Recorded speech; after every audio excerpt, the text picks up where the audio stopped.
Assalamualaikum warahmatullahi wabarakatuh. Perkenalkan, nama saya Kurniawati, NPM 202151091 dari jurusan Pendidikan Matematika, Fakultas Keguruan dan Ilmu Pendidikan Universitas Siliwangi. Video ini dibuat untuk memenuhi salah satu tugas mata kuliah Perencanaan Pembelajaran Matematika dengan dosen pengampu yaitu Bapak Dr. Andes Dedi Nurjamil MPD. Di video ini saya akan mempresentasikan artikel yang saya buat yaitu berjudul Hakikat Perencanaan Pembelajaran Matematika. Untuk lebih jelasnya, saksikan video berikut ini. Perencanaan yang pertama menurut Cokro Amijojo, bahwasanya perencanaan dalam arti seluas-luasnya merupakan suatu proses mempersiapkan secara sistematis kegiatan-kegiatan yang akan dilakukan untuk mencapai suatu tujuan tertentu. Perencanaan adalah suatu cara bagaimana mencapai tujuan sebaik-baiknya dengan sumber-sumber yang ada supaya lebih efektif dan efisien. Yang kedua, menurut Terry berpendapat bahwa perencanaan adalah upaya untuk memilih dan menghubungkan fakta-fakta dan membuat serta menggunakan asumsi-asumsi mengenai masa yang akan datang dengan jalan menggambarkan dan merumuskan kegiatan-kegiatan yang diperhatikan untuk mencapai hasil yang diinginkan. Yang ketiga, menurut Alder, dalam Rustiadi menyatakan bahwa perencanaan adalah suatu proses menentukan apa yang ingin dicapai pada masa yang akan datang serta menetapkan tahapan-tahapan yang dibutuhkan untuk mencapainya.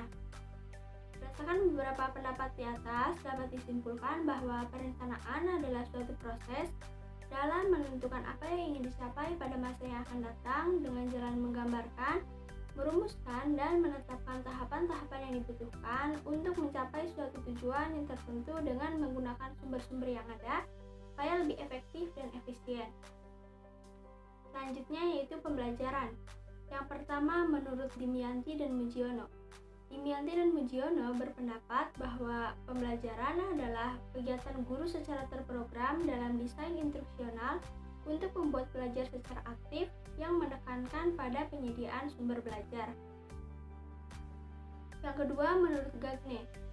Menurut Gagne dan kawan-kawan, dalam Warsita mengatakan bahwa pembelajaran adalah suatu sistem yang bertujuan untuk membantu proses belajar peserta didik, yang berisi serangkaian peristiwa yang dirancang disusun sedemikian rupa untuk mempengaruhi dan mendukung terjadinya proses belajar peserta didik yang bersifat internal. Sedangkan Darsono dalam Hama Hamdani, pembelajaran adalah cara guru memberikan kesempatan kepada siswa untuk berpikir agar mengenal dan juga memahami sesuatu yang sedang dipelajari.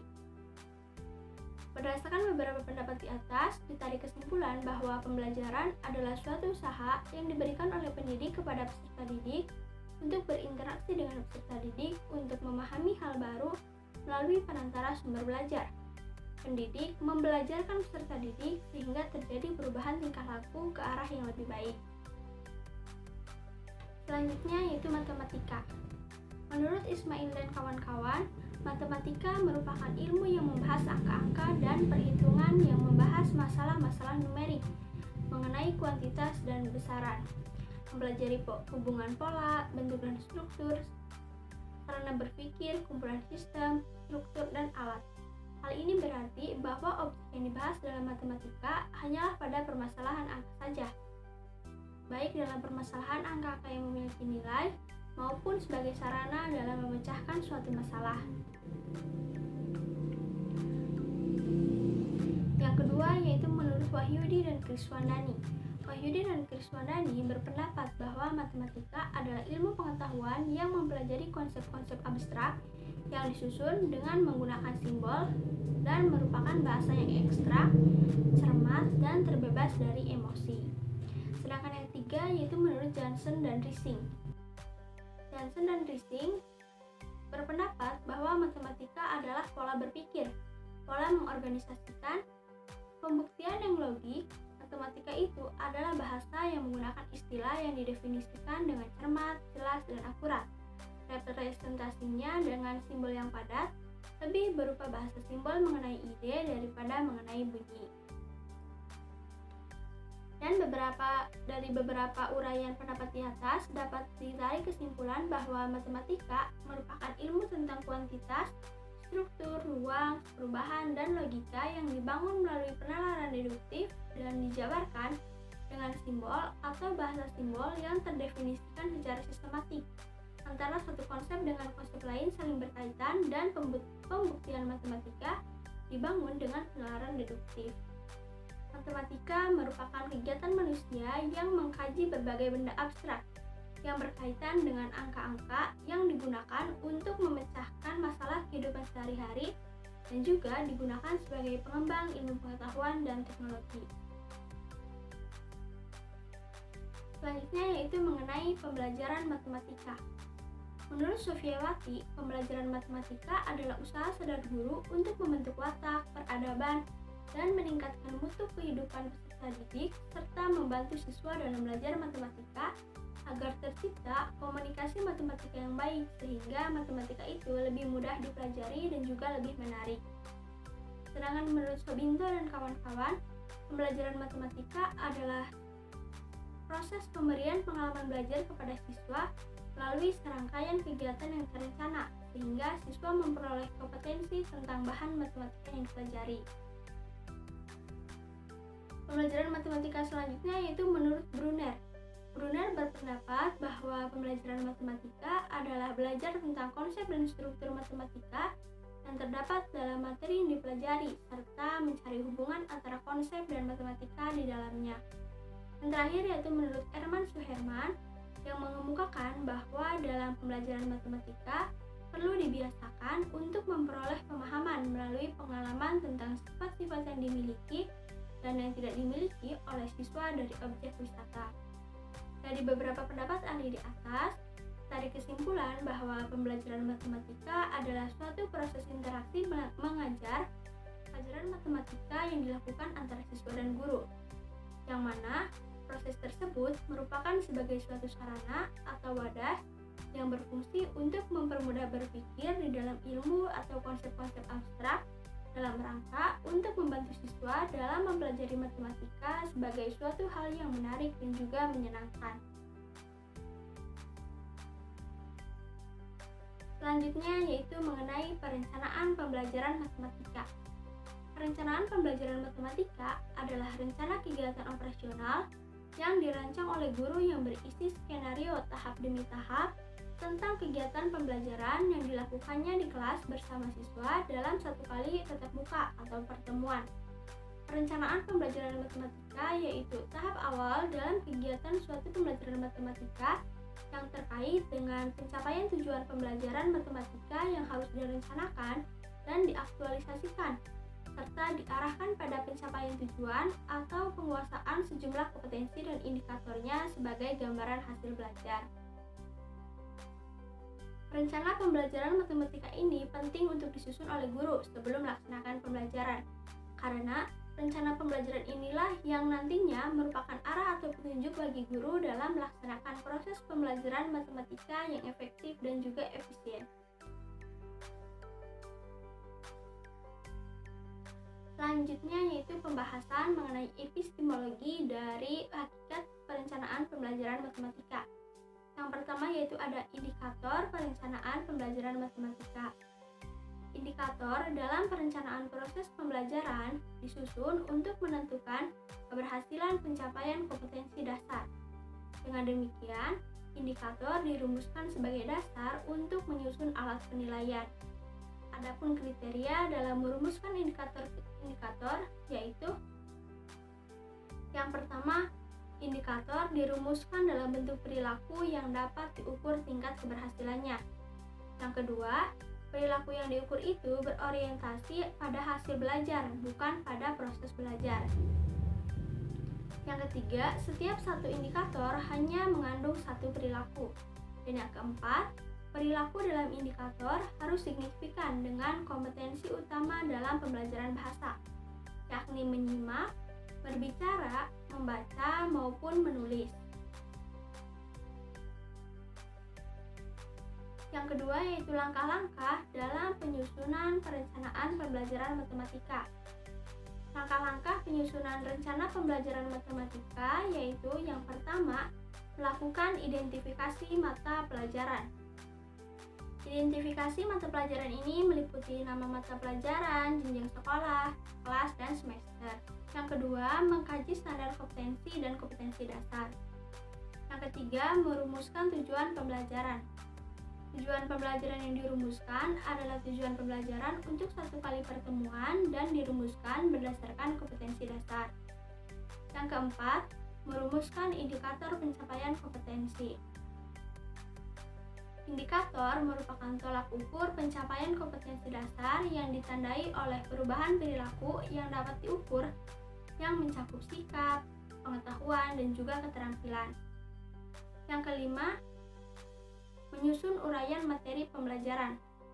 Uraian materi disusun berdasarkan materi pokok dan materi pokok ini ditetapkan berdasarkan kompetensi dasar. Yang keenam, mengembangkan kegiatan pembelajaran. Kegiatan pembelajaran dirancang untuk memberikan pengalaman belajar yang melibatkan proses mental dan fisik melalui interaksi antar peserta didik dengan guru, lingkungan, dan sumber belajar lainnya dalam rangka pencapaian tujuan pembelajaran. Yang ketujuh, menentukan sumber belajar.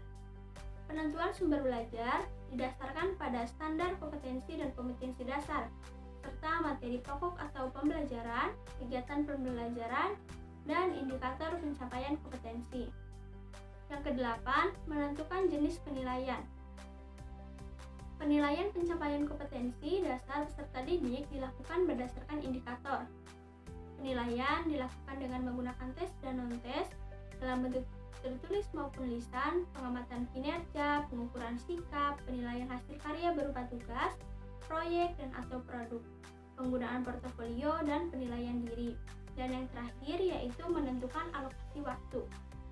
Penentuan alokasi waktu ini didasarkan pada alokasi waktu yang disediakan untuk pembelajaran satu kompetensi atau beberapa kali tetap muka dan mengacu pada tahap-tahap pembelajaran umum, kegiatan awal, inti, dan penutup.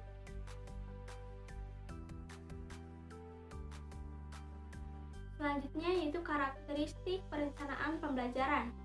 Ada menurut Sanjaya tahun 2013 bahwa karakteristik perencanaan pembelajaran yaitu sebagai berikut. Yang pertama, perencanaan pembelajaran merupakan hasil dari proses berpikir. Artinya bahwa suatu perencanaan pembelajaran ini disusun tidak asal-asalan, tetapi disusun dengan mempertimbangkan segala aspek yang mungkin dapat berpengaruh. Yang kedua, perencanaan pembelajaran disusun untuk mengubah perilaku siswa sesuai dengan tujuan yang ingin dicapai.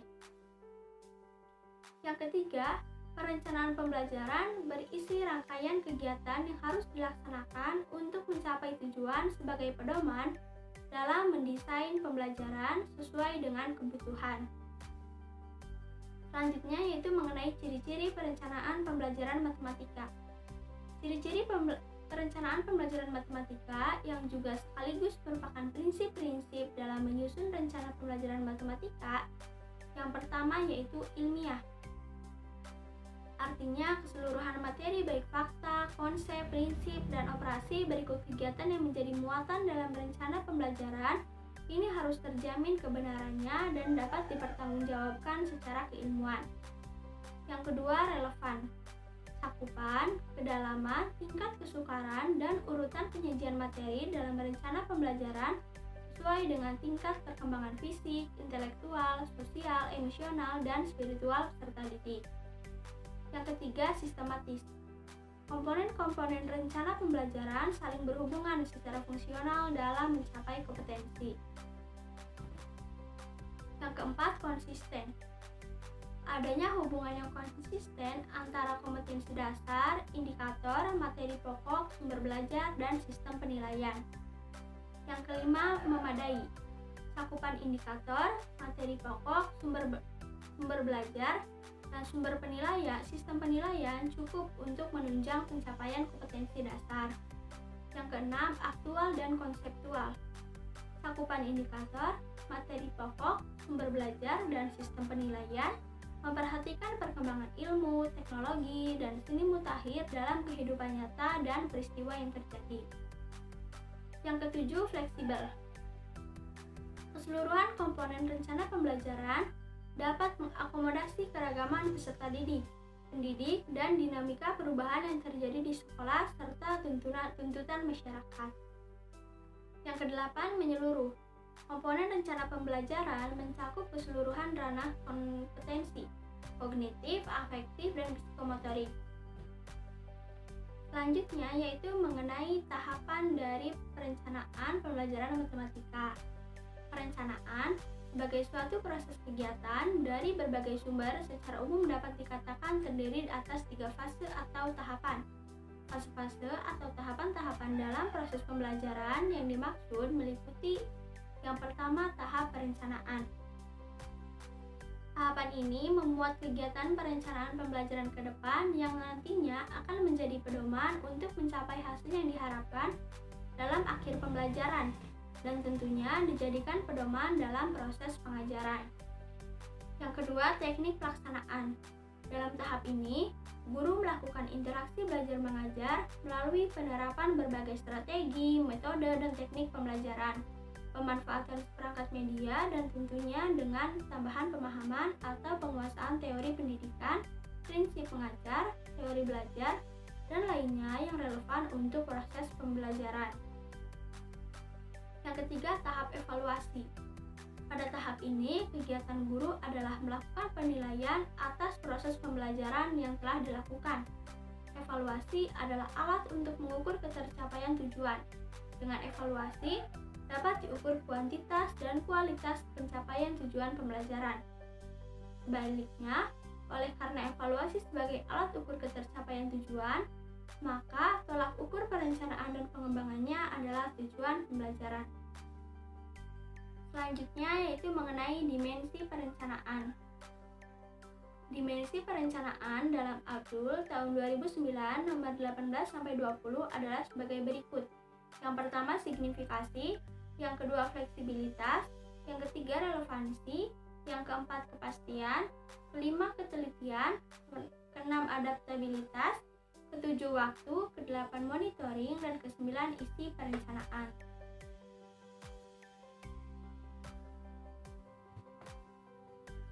Selanjutnya itu mengenai jenis perencanaan pembelajaran. Ada beberapa perencanaan pembelajaran. Yang pertama, menurut luas jangkauan, yaitu ada perencanaan makro, perencanaan meso, dan perencanaan mikro. Yang kedua, menurut tingkatannya, yaitu ada perencanaan strategis, perencanaan manajerial, dan perencanaan operasional. Sedangkan yang ketiga yaitu perencanaan pembelajaran menurut waktunya, ada perencanaan jangka panjang, perencanaan jangka menengah, dan perencanaan jangka pendek. Sedangkan perencanaan pembelajaran yang lain, yang pertama ada perencanaan permulaan atau preliminary planning. Yang kedua ada perencanaan tahunan. Yang ketiga perencanaan hari pertama. Yang keempat perencanaan terus-menerus. Yang kelima perencanaan bersama resource unit. Yang keenam mengikut sertakan murid dalam perencanaan. Yang ketujuh perencanaan jangka panjang. Dan yang kedelapan perencanaan kerja harian. Selanjutnya mengenai kriteria perencanaan pembelajaran. Beberapa nilai perencanaan yang dapat dijadikan sebagai kriteria penyusunan perencanaan yaitu yang pertama signifikasi. Signifikasi dapat diartikan sebagai kebermaknaan. Nilai signifikasi adalah perencanaan pembelajaran yang hendaknya bermakna agar proses pembelajaran berjalan efektif dan efisien. Yang kedua, relevan. Relevan ini artinya adalah sesuai. Nilai relevansi dalam perencanaan adalah bahwa perencanaan yang kita susun memiliki nilai kesesuaian baik internal maupun eksternal. Yang ketiga, kepastian. Nilai kepastian itu bermakna bahwa dalam perencanaan pembelajaran yang berfungsi sebagai pedoman dalam penyelenggaraan proses pembelajaran tidak lagi memuat alternatif-alternatif yang bisa dipilih. Akan tetapi berisi langkah-langkah yang pasti yang dapat dilakukan secara sistematis. Yang keempat, adaptabilitas. Perencanaan pembelajaran yang disusun hendaknya bersifat lentur dan tidak kaku. Perencanaan pembelajaran disusun untuk dapat diimplementasikan dalam berbagai keadaan dan juga berbagai kondisi. Yang kelima, kesederhanaan. Perencanaan pembelajaran harus bersifat sederhana, artinya mudah diterjemahkan dan mudah diimplementasikan. Yang keenam, prediktif. Perencanaan pembelajaran harus memiliki daya ramal yang kuat, artinya perencanaan dapat menggambarkan apa yang akan terjadi. Selanjutnya yaitu perencanaan pembelajaran memainkan peran penting dalam membantu guru untuk melaksanakan tugas sebagai pendidik dalam melayani kebutuhan belajar siswanya. Perencanaan pembelajaran juga dimaksudkan sebagai awal dari sebelum proses pembelajaran berlangsung. Manfaat perencanaan pembelajaran matematika adalah untuk dapat mengoptimalisasikan pelaksanaan pembelajaran matematika di sekolah dan pada perguruan tinggi. Acuan rencana ini akan menjadi pegangan dan landasan berpijak para pendidik dalam melaksanakan tugasnya sehingga hierarki materi matematikanya dapat berjalan dengan baik. Terdapat beberapa manfaat perencanaan pembelajaran dalam proses belajar mengajar, yaitu yang pertama, sebagai petunjuk arah kegiatan dalam mencapai tujuan. Yang kedua, sebagai pola dasar dalam mengatur tugas dan wewenang bagi setiap unsur yang terlibat dalam kegiatan. Yang ketiga, sebagai alat ukur efektif tidaknya suatu pekerjaan. Yang keempat, untuk bahan penyusunan data agar terjadi keseimbangan kerja. Dan yang terakhir, untuk menghemat waktu, tenaga, alat-alat, dan biaya. Sekian yang dapat saya sampaikan. Terima kasih. Wassalamualaikum warahmatullahi wabarakatuh.